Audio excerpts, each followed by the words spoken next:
Volám sa Mário Račovský. Ja som bol bývalý prvý solista baletu Slovenského národného divadla.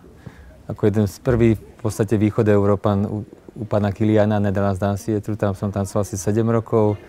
5 rokov som bol prvý solista v Montreali, v Kanade. A 5 rokov, takmer necelých 5 rokov som bol riaditeľom Slovenského národného divadla, ako baletu Slovenského národného divadla. A hostoval som vo Winnipegu a v Toronte a v mnohých štátoch sveta, takže tak rýchlo. A teraz v tejto momentálnej situácii som založil svoj vlastný súbor v Bratislave, Balet Bratislava, ktorý vedie, máme druhú sezónu, no a bojujeme o život v rámci kultúry, pretože na Slovensku to nie je jednoduché. Takže to sú tak skrátke takéto moje CVčko. Robím choreografii a učím, ale tak to je také... Nebudem to nejako ďalej. Myslím si, že kto chce, tak si nájde o mne. Tak viete, ja sa chcem poďakovať Zdenečkovi Prokešovi. Ja si myslím, že to je dôležitá osobnosť, pretože Zdenek sa stará, aby tá súťaž stále žila. Ja už som tu vlastne tretíkrát v porote, ako porodca v rámci tejto súťaže a trošku aj mám strach, že keď Zdeneček Prokeš už raz sa rozhodne, že nebude, ja dúfam, že to niekto prebere po ňom, pretože tie súťaže sú veľmi dôležité, aby tie mladé deti mali možnosť nejakej tej konfrontácie. Pretože bez tej konfrontácie, keď človek cvičí na škole dennodenne a nevie sa skonfrontovať s tými, ktorí to robia okolo vás, z tých iných krajín, tak neviete, či to robíte dobre. A potom tá súťaž má veľmi dôležité to tak, ako nastaví takéto zrkadlo. Niekedy, bohužiaľ, môže to byť aj negatívne v tom smere, že tá škola môže zistiť, že sa nenapreduje, alebo potom vám zrazu vzniknú, alebo prídu študenti zo škôl, o ktorých ste predtým nepočuli a zrazu sú tu a majú vynikajúcu úroveň. Takže v tomto smere si myslím, že tá súťaž má veľmi dôležitý účinok a samozrejme, že tá úroveň, ja si myslím, že ide z roka na rok ako vo všetkom. Tá konkurencia sa zvyšuje. A je to skvelé, je to dobré. I keď mám pocit, že ešte v tom predošlom systéme v rámci kultúry sa dávalo o mnoho viacej finančných prostriedkov. Čiže tam vtedy bola ako keby tá tradícia bola viac podporovaná štátnymi organizáciami, štátom ako takým. A tá úroveň, ono to sa dá o tom trošku polemizovať, že do určitej miery, či bola lepšia vtedy, či je lepšia dnes. Každopádne, keby som porovnal tie moje 3 pôsobenia ako porodca v rámci tejto súťaže, tak má to stúpajúcu tendenciu, čo dobre. Či to dosahuje tie úrovne, ktoré boli vlastne na konci 90. rokov alebo v poličke 90. rokov, to neviem dostatočne dobre povedať, lebo to by človek musel si tak ako tie videá zhromažiť a pozrieť si to. Lebo ten tanec všeobecne sa zlepšuje a vyvíja ďalej. Len či, aby som bol presne korektný a pravdivý, lebo pravda je veľmi dôležitá v umení, že či tá úroveň tých tanečníkov, ktorých vidíme dneska, je natoľko dobrá alebo lepšia ako bol minulé. Myslím si, že minimálne rovnaká, ale ako som už povedal, tá úroveň má stúpajúcu tendenciu. Tak moderný a klasický tanec, no to je veľmi ako zaujímavá otázka v tom smere, že pre mňa napríklad osobne je najdôležitejšia klasika. A ja si myslím, že z klasiky vychádzajú veľmi dôležité všetky veci.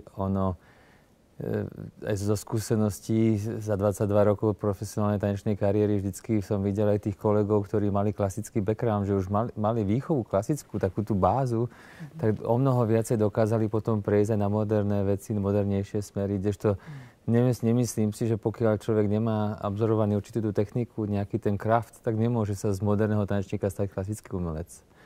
Ako opačne to ide. Z klasického umelca na moderného umelca, ale z moderného umelca na klasického to sú naozaj výnimočné talenty, ale to sa rodí jeden z 1000 alebo jeden z 10 000, takže klasika je pre mňa veľmi dôležitá, ale samozrejme, že zase tá evolúcia ako vo všetkom je tiež dobré, že není dobré, aby sme žili stále v nejakej minulosti a všetky tie romantické balety sú síce krásne a sú tu už 100 rokov, 150 rokov a keď tanec má odzrkadľovať aj dnešok, takú tú formu, tak samozrejme, že sa musí vyvíjať ďalej a tie moderné veci sú veľmi dôležité, lebo možno raz o 100 rokov, ak budú dobre urobené, tak budú klasikou. Čiže viete to tak, že Labutie jazero vo svojej dobe v tom kontexte bolo tiež modernou. Čiže pred 150 rokmi, keď urobili Labutie jazero, no tak to bol šok. alebo pred 100 rokmi, ale teraz je to už klasika. Tak ako pán Kilian napríklad, pre mňa najlepší svetový choreograf, niektoré veci sú už považované za neoklasické, alebo už takmer taká ako keby staršia, Balanšin. Čiže to je taká otázka, že to sa ťažko porovnáva, ale pre mňa osobne klasika je základ, bez klasiky. Keď zahráte Mozarta napríklad ako klavírista, tak zahráte podľa mňa všetko. Keď si preľudujete, len si tak improvizujete, tak neviem, že či zahráte toho Mozarta.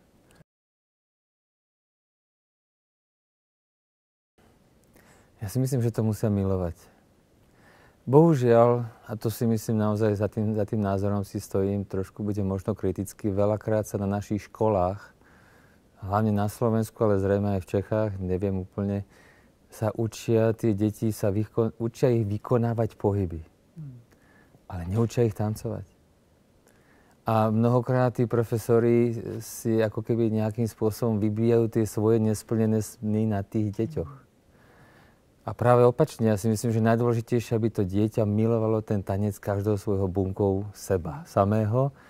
A musí mať z toho radosť, že to robí, lebo to je veľmi, veľmi ťažké povolanie. Je to poslanie, to není povolanie. Samozrejme, že nečakajú nás tie arény ako v športe, napríklad Real Madrid 100 000 ľudí, ani také finančné zabezpečenie, okrem možno zo pár hviezd. Čiže je to veľmi ťažké a veľmi krátka kariéra, strašne krátka kariéra, 20 rokov vlastne, ešte mnohí sú 40-tník, ja som 40-tník a už som na konci svojej kariéry, čiže vlastne to ste mladý človek a vlastne musíte skončiť, tá príroda nepustí. Ale ja si myslím, že to je jedno z najkrajších povolaní alebo najkrajších poslaní na tejto zemeguli, byť niekým, byť niečím, byť umelcom alebo vlastne transformovať samého seba každý večer do nejakej úlohy. Podľa mňa to je úžasné. Ja si neviem sám seba predstaviť, aby som bol nejakým sústruhom. Nechcem teda akože nejako znížiť dôležitosť toho človeka, čo je napríklad múrar, tesár, sústružník alebo neviem kto. Ale to je taká určitý stereotyp, ktorý tí ľudia vlastne vykonávajú stále tie isté pohyby niekoľko rokov a sa zdokonalujú. A my v podstate, každý deň zažívame niečo iné a niečo nové. Ja si myslím, že to je úžasné. Ale hlavne najdôležitejšie, aby ale aj rodičia v dnešnej dobe totižto, lebo tá doba je úplne iná ako volakedy. Všetci rodičia chcú mať zo svojich detí advokátov a ministrov a finančných poradcov a keď to dieťa chce ísť do umenia, chce sa realizovať v umení, tak mnohokrát asi je veľa takých tých mínusov na začiatku, ale ja si myslím, že keď to človek robí so srdcom, a hlavne so srdcom, ak to dieťa cíti, ak to chce byť, a hlavne to musí naozaj milovať. Ja si myslím, že to sa nedá naučiť a je úlohou každého jedného profesora, ktorý vedie nejaké dieťa, ho motivovať k tomu, aby to žil tú kariéru dennodenne a vlastne žil to celým svojím ja. Lebo keď to robí na pol, tak radšej nech sa vráti z krátkej cesty. A naozaj si myslím, že nie každý môže byť prvý tanečník, ale je veľmi dôležité. Viete, že aj ten radový zborový tanečník je niekedy dôležitejší ako prvý solista. A toto je veľmi dôležité pri tej výchove tých detí, že nemusia byť úplne v prvých líniách a môžeme si ich všimnúť. Lebo to nie je, že viete, že to je práve v tom dave, keď tá individualita každého toho jedného dieťaťa vynikne a naozaj my tak nejako vycítime ako to publikum úplne prirodzene, tak pudovo, že to dieťa to miluje, tak potom to je naozaj umelec. Ako ja hlavne nech to milujú. A keď ich to bolí, všetko prebolí, ale keď potom ten potles zrazu zabudnete na všetku tú drinu a na všetky ten pot a toto všetko. Tak jo. Nech to milujú, hlavne nech to milujú. A učitelia nech im s tom pomáhajú, nech nejdú proti nim.